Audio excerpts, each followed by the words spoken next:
Hi, welcome back to my channel, and this is a sound off on growing up hip hop. So the episode starts off with Tretch meeting up with Tyran, and he's giving him, updates on the family, how everybody's doing.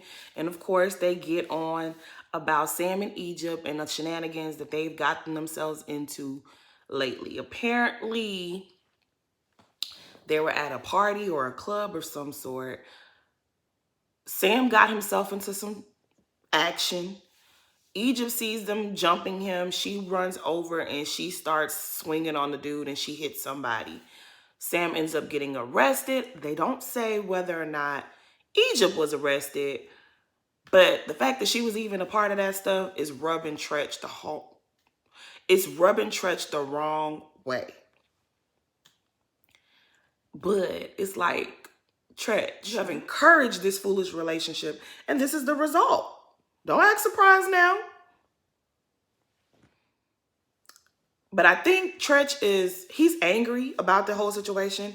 I think he's always expressing the fact that he don't like this whole street beef and all the, whatevers. But on top of all of that, he is upset that Egypt is not being honest and upfront about what happened. That's just who she's turning into.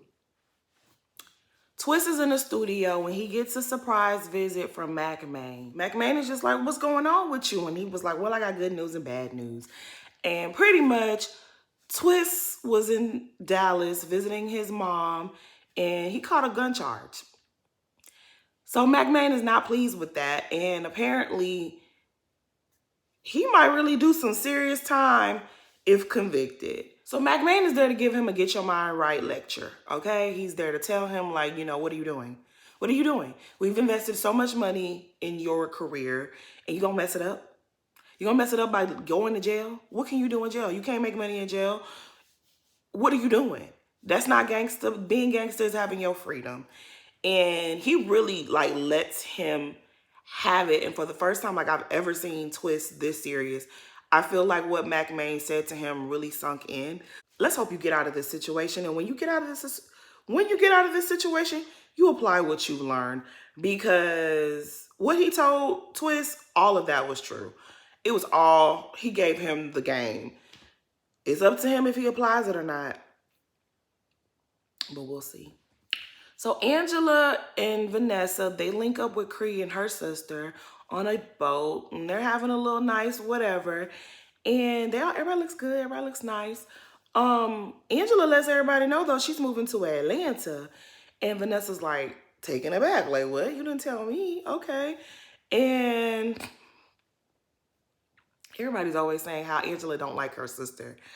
I don't know if it's that she don't like her sister, but I spoke to mom and dad. I'm signing on the house next week. So they're like, oh, so this is a done deal. And she's like, yeah, pretty much. I've been thinking about it for months. And again, it's a slap in the face to Vanessa because she's like, I didn't know nothing about this. I feel like with Vanessa made it very clear. I think she tweeted this last year that I don't know if he's her husband or her fiance, is not keen on sharing their life on camera. So it's not happening. She's not going to open up about her relationship. But she's always trying to get Vanessa, she's always trying to get Angela to open up to her on camera about her relationships, about her plans. And I think that's the reason why Angela shuts her down every single time. It's like, if you're not going to talk about your personal business, don't think you can come and piggyback off of mine. That's the vibe that I get. It might be something deeper, but that's what it looks like to me. But anyways, they agree that they're going to go and meet up in New York so that they get to see their baby nephew. Because, JoJo just had a baby.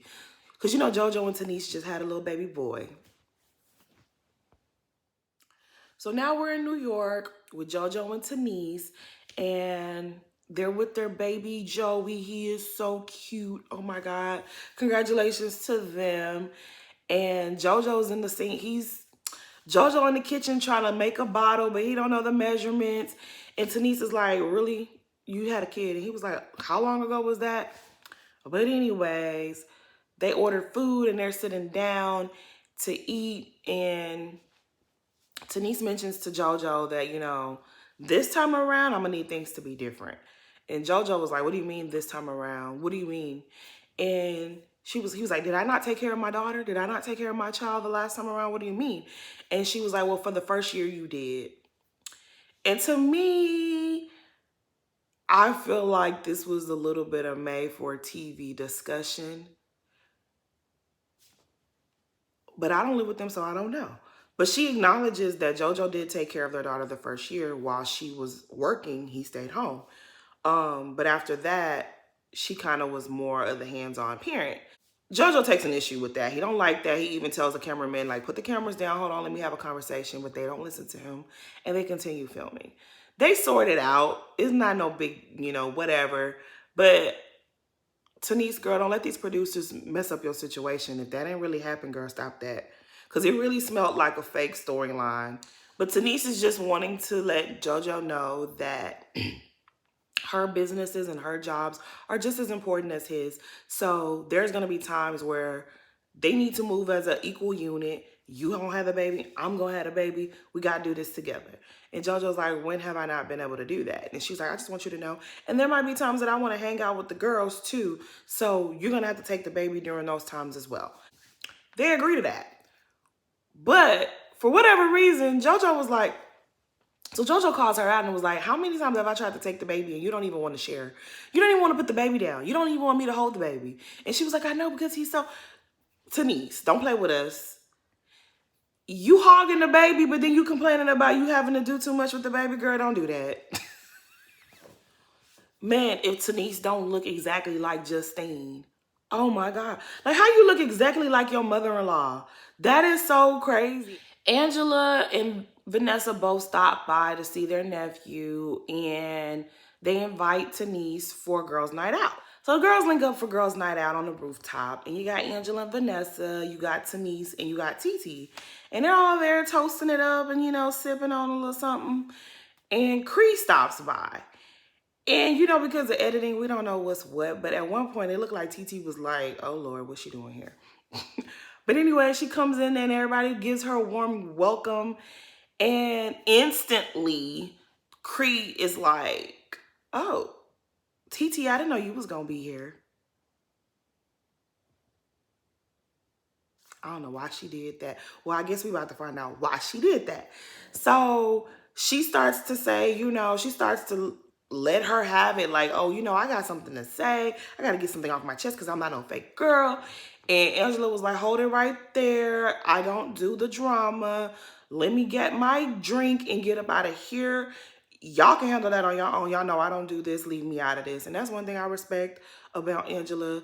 She don't play about her peace. She do not encourage the BS. And that's why she be shutting down her sister. She does not do, she knows bullshit when she sees it, and she checks it at the first sight. So she excuses herself. The camera people try to follow her, and she was like, don't do that. Tanise follows shortly after and leaves Vanessa TT with Cree. So Cree lets TT know, like, girl, I don't play by my people, by my family, by my money, by my business, and you came for my money and my business. You told the people that I couldn't be your wedding planner, and you made me look unprofessional. And TT's like, TT looking at her like, what this girl talking about? And TT is just kind of like, did I say anything crazy about you? I never said nothing bad about you. Never said anything. And she's like, well, you implied I was unprofessional when you mentioned that I wasn't planning your wedding twice. And she also calls her a bully. And it's like, okay, Cree. She goes on to tell her how, you know, you are a bully and you bully Egypt and Sam and all this other stuff. And you had a problem with your family, but you took it out on me.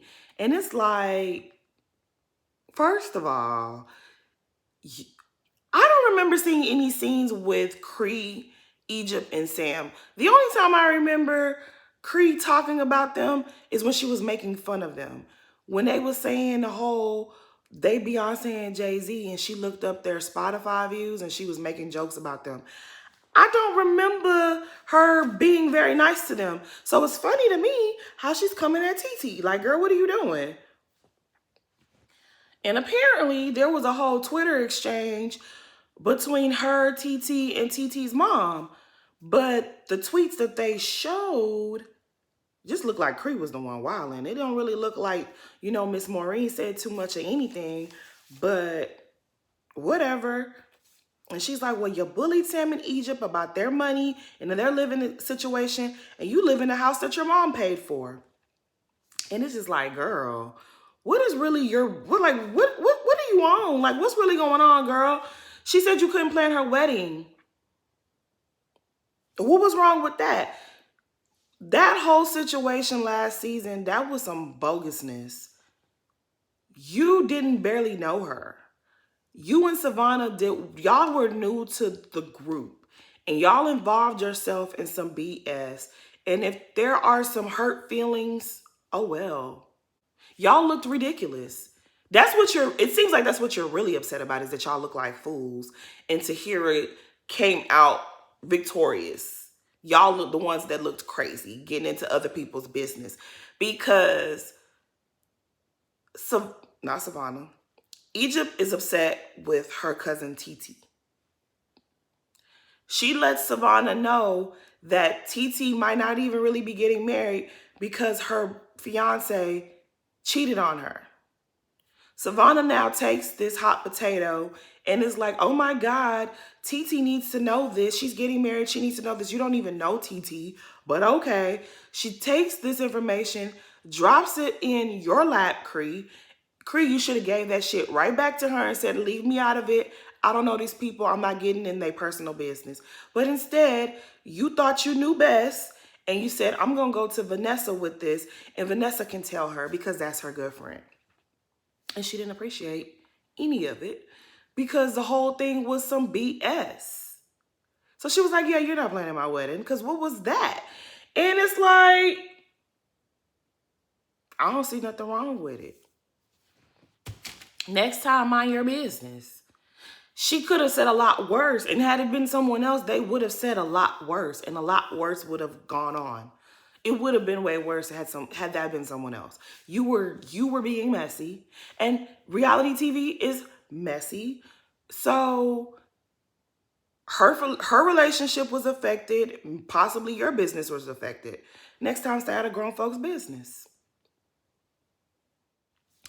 Vanessa and TT just watching her walk away, looking at her stupid. So Egypt meets up with her stepmom and her dad for lunch, and she's trying to BS them about what's going on in her life and how she's moved out and all the great things, omitting what's really going on and all of Sam's legal issues. And pretty much, Tretch is just taking shots because he's pissed off, and I can't believe she just didn't even notice that his energy was really cold towards her. And she said something about needing headshots for her acting, and Tretch was like, yeah, the state penitentiary takes great headshots. And she's like, oh shit, I don't want to talk about this. I'd rather disappear under this table before I talk about this before I have this conversation with my dad. And he's just hitting her. He's like, what's the story I didn't hear? I want to know what really happened. Because I heard from Tyran already. And she gets defensive. I don't know who's running their mouth, and I don't know what you heard. But the story that I told you, to her stepmother, the story I told you is the 100% truth. That's what really happened. And so Tretch starts bringing up more stuff that she did not explain. And she done got caught in the lie. She looking foolish. Tretch is so angry he has to step outside for a second. So the stepmom is letting her know, like, girl, you will be lucky if he ever speaks to Sam ever again. He has been nothing but supportive to you and your relationship. And for you to do something like this and then not even tell him, like, yo, that's messed up. And she's like, yeah, I know. So Tretch comes back and he just lets her have it. And he was like, girl, you doing too much. You out here wilding. These streets don't love you. Like, girl, what are you really doing? As light-skinned as your man might be, his light skin and his white privilege don't extend to you. You are out here doing the most. You need to reel it back in. And she's like, yeah, I'm listening, and da-da-da-da-da. And it's like, Tretch, you and Pep allowed this relationship to go way too far. I don't know. But Sam looking at some jail time if they can't get him out of this situation. I don't know. But and he's dragging Egypt right along with him. Egypt, y'all gonna have to pray for her. Y'all gonna have to pray for her. Let's free Egypt from this man. Free Egypt from this man. Because these shenanigans gotta end. You are wasting precious time on a loser. It is not your job to fix Sam and to get him right. Like, girl, let it go. Y'all got to do something because y'all have encouraged this foolishness for way too long. TT tried to tell y'all, and now everything that TT was trying to prevent from happening, look. But she was the bad guy. I don't know what y'all gonna do about Miss Egypt, but girl, Egypt, you need to run. Girl, you need to pray and fast and run. Free yourself from this demon, girl. But anyways, that's pretty much all what happened in this first episode. It looks like this season is going to be really good. I'm going to be watching. Hopefully y'all tune in to watch my sound offs. Please like, comment, and subscribe. Thanks for watching.